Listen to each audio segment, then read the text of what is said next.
friends, welcome back to the Craft Castle. I am back with another unboxing. Today we're going to be doing the Xtool F1 and that smoke purifier that's in the back there. This F1 I am super stoked about. Two reasons. One, have you seen the videos of it engraving? It is lightning fast. I've never seen anything engrave this fast. I'm excited to put this thing to the test. Secondly, because this is an infrared laser, not just a diode blue laser, it can engrave soft metals like gold. If you have tried engraving gold on your Glowforge or your M1 or an Omtech, you will know that you can't engrave gold on those types of lasers because they're either a CO2 or a diode blue light laser. However, this F1 is an infrared laser. Now, I don't know the logistics of what makes one versus the other. Diode, CO2, infrared. All I know is that this one is an infrared laser and it does soft metals. So I have the F1 right here. I have the smoke purifier. I have also picked up like some random blanks that these were from Hobby Lobby. I'm not quite sure where these came from. I got them at some point in time, maybe Joann's. I don't know, no packaging. I've had them for a while. And then I also have some blanks. I have seen videos of the F1 engraving on slate coasters. You can see that on this one right here. I've actually started this. This was my M1, like I was starting to do this, and it was going to take like 30 minutes to do one. I was like, yeah, no, we're not waiting for that. It can do it. The M1 can do it, but I wasn't going to wait that long to to engrave a slate coaster. I have made slate coasters in my Glowforge Plus, and it does take a long time too. I have seen videos of the F1 doing one coaster and it takes like a minute and a half or something crazy stupid quick. So I'm going to put that to the test. So I have just, you know, more coasters, jewelry blanks. We got some metal cards and metal things and like a business card holder. Anyway, also I have a cutting board. I don't know what I'm going to do today. I do know though that I'm going to set this up. I'm going to unbox it. No one likes to actually watch someone take things out of the box. So when we come back, I will have this all unboxed, and then I have this like portable cart that I got from Michael's. I've used it many times for other things. I'm just going to put the air purifier and the F1 on this cart so then I can just roll it back and forth. The cool thing about this, with any other laser, if you do not have one of these, a smoke purifier, you have to vent out of a window. So the M1, I'm sure you've seen it if you've watched the videos. My Glowforge is also vented out. It's hidden, but it is vented out. And I do also have an epilogue. It's also vented out of a window. So the drawback to laser cutters is that you do have to vent out of a window. And if you don't have a window available, you're not going to be able to use it. However, it has most of the laser cutters out there are coming out with air purifiers. Personally, to me, I never purchased the air purifier for the Glowforge because I've heard previous posts from other people in different forums that the filter for the Glowforge fills up very fast, and buying the filter can get quite costly depending on what materials you engrave. Like if you engrave MDF, it's going to fill up really quick, yada yada yada. So I'm interested to know, what do I have to buy a filter for this? How am I going to use this? Otherwise that I have the secondary option, which is my window. So I do have the ability to vent out. So I'm interested to see what this is all about and if it actually does any good, if we have to buy filters, the entire thing. So let me go ahead and unbox this and get you all the boring stuff out of the way, and then we'll come back and we'll play around with this, see what it's capable of. Okay, so I do have to say, I told you I was gonna like leave you with the unboxings and not have the boring stuff. I have never, in the 3 different laser cutters that I have had, I've never gotten a manual. Like this is thick, and there is some pages that we're gonna have to go through. Thankfully it came with a manual, because most of the time you're just opening a box and you're pressing a button and hoping it works. So maybe the manual comes in handy. The other thing too is that the F1, do you see this right here? This is how big you can cut. You can, or engrave. This is the largest that it can go. This is the cutting size, or the honeycomb tray for the F1. So it's definitely a lot smaller than what you're traditionally used to if you have the M1 or if you have a Glowforge. But I don't even think I'm going to be doing a whole lot of cutting on this thing. I don't know yet. Don't quote me on that. But I feel like what I'm going to be doing is more engraving. So, but just know, this is how big it is that you can cut. Now it does come with some starter material, which is nice because I really didn't have to scour. I didn't really have to scour my craft room for all the random stuff. So it does have some starter material. It looks like it does have a slate coaster in there too. Okay, so within that box we have just some, you know, power cords and stuff like that. But look at, look at this little thing. Look at, it's so tiny. She's pretty and green. I do have to say this thing is so stinking cute. You know, I love miniature things. Look at this thing right here. Now, I don't know if this is going to be my final resting spot for it. Who knows? But I think that this cart would fit perfectly for the new F1 and then the smoke purifier. So the smoke purifier doesn't have like any cute box or anything with it. Okay, so this is what is the filter. I don't know what kind of material this is. Almost kind of feels like a seat cushion, but do you see that? It's just like a piece. Is this washable? I don't know. Haven't read the manuals. Okay, so within this box, I don't know if I should have done this or not, but it comes with something that looks like this. It's like cardboard, but has a whole bunch of what looks like air filters on the inside of it. And then, so I don't know if that's something that you're gonna have to replace, but also it does, so it came with 2 in this bag and then there's 1 already in the air filter. So I'm assuming because you can pull it out of the box that this is something that you may have to replace eventually. I wonder how much this costs. Okay, so then this right here just clicks onto the top of the purifier. So this is the box. I mean, it's really small, not that heavy. And then you just click these buttons. There we go. I have like things to plug in, but before I do that, I'm going to read some directions because we are talking about a machine that's very expensive and I don't want to turn something on and then break it.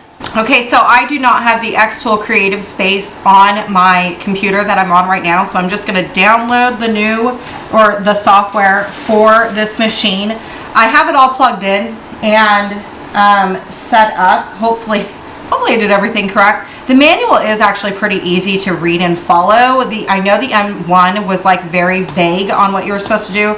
This one actually seems to be pretty okay. Okay, now that that's done downloading, let's just do this together. Okay, does anyone read any of this stuff? Not me. So let's just do that. Now it just says connect my Xtool. Let me plug this in. Okay, I'm gonna turn on both of these machines. Whoa. Now it's up here on my device list, so I'm going to click the device list. Then we're going to do update. Okay, so all this manual stuff, and really it's just a very nice looking manual. If you are English, you have 9 pages, just the first little bit. All the rest of this is different languages. So this big old manual really was just for looks. Okay, so essentially it says turn it on and then you can start using it. Okay, so let me go to, I want to do a coaster. Do you ever get so consumed with trying to learn something new that you like forget to talk your thoughts out loud? That's what happened here. I was so excited about this new machine that I thought I was talking, and then when I press play to edit this video, come to find out I was not talking. Whoops. So anyways, essentially what I'm doing is I just inserted a text box and I'm choosing the font that I want for my coaster. I just did the letter F because that's my last name is Falco, and I'm just going to try and engrave on a slate coaster. Okay, so the issue with unboxings for me is like when I'm unboxing a machine, I honestly don't know what buttons do what. And so a lot of this is experimenting for me and walking myself through how this new machine works. That being said, there is this really cool button called framing. when you press the framing button, it will show you exactly where your engraving will go, which I think is really cool. The other thing that's really neat about this machine is that there is this autofocus feature. You can press this autofocus. If you have your material placed inside, the machine will focus on top of that. I have now been playing around with this machine for a little while, and I actually prefer to do the manual focus. Essentially, all you need to do is there is going to be a red light and a blue light, and you want to use the manual focus knob, and you just want to make sure that those two dots are lined up on top of each other. Okay, so for my very first engrave, all you want to do is just press process, and then you want to press start. I am not entirely sure if my settings that I've used for my first initial engrave was correct, but you just want to press the start button. There is a knob that's on the side of your machine. You want to press that. You're going to press start. Essentially, you're going to make your machine go. And then the exhaust fan, if you have it set up, it will start to kick on when you do the start on the machine. Okay, so like I said, I don't know if the settings were correct, and for my very first engraving, you can see that they were not correct. So I'm just going to put it back in there, and then we're going to go back to the software. One thing you need to know about owning a laser engraver or cutter is that it is a lot about trial and error about the settings that you use. My settings that I use for my machine might not be exactly what you need, and that's probably because of the material that you're using, because all materials are different. So there's going to be a lot of trial and error trying to figure out what speed, how fast, what power you have, the lines per inch. All of that plays a key factor. So essentially what I'm doing is I'm just trying to learn my machine, and I'm trying to figure out the correct settings. Okay, and I have realized that if I'm using the infrared laser, I don't necessarily have to have my little hatch down, so I'm just going to leave that open. I'm going to press process, press that button on the side, and this is officially my second engrave on my machine. Okay, so that took 47 seconds to complete, which isn't bad, but if you can see, it's on there, but it's like very light. It's a very light engraving. So I'm going to put this back in there. This right here is not very deep. You want it to be deeper. So that means one of two things. You either want more power or less speed. I'm gonna go to the more power setting.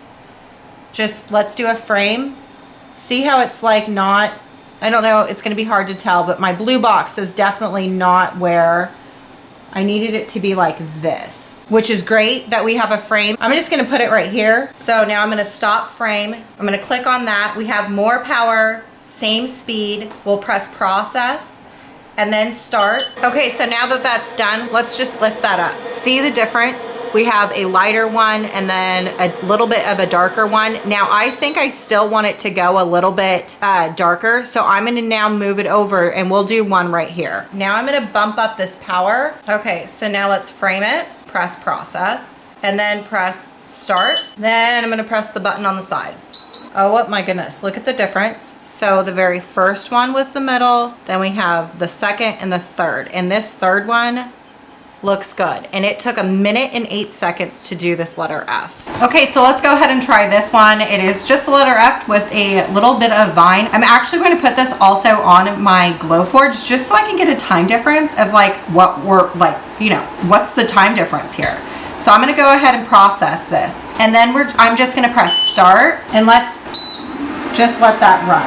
Okay, so before I go over to the Glowforge, I just wanted to show you that this one right here is the one that I got from Glowforge, and this is the one that I just have laying around. It's the same exact slate coaster, so we are doing like an apples to apples to the big difference here. Okay, it's going to be hard to see because my Glowforge is in kind of the hallway to the entrance of my craft room, and so the coaster is going to be right here. I am just going to press these 3 dots, set focus. I'm going to set focus like right in the middle of that coaster. So I'm just going to go over here to minimize, and then for this right here, I'm going to select it, right click and press export as SVG. So I'm going to press OK, and I'm going to just do this as a test coaster and press save.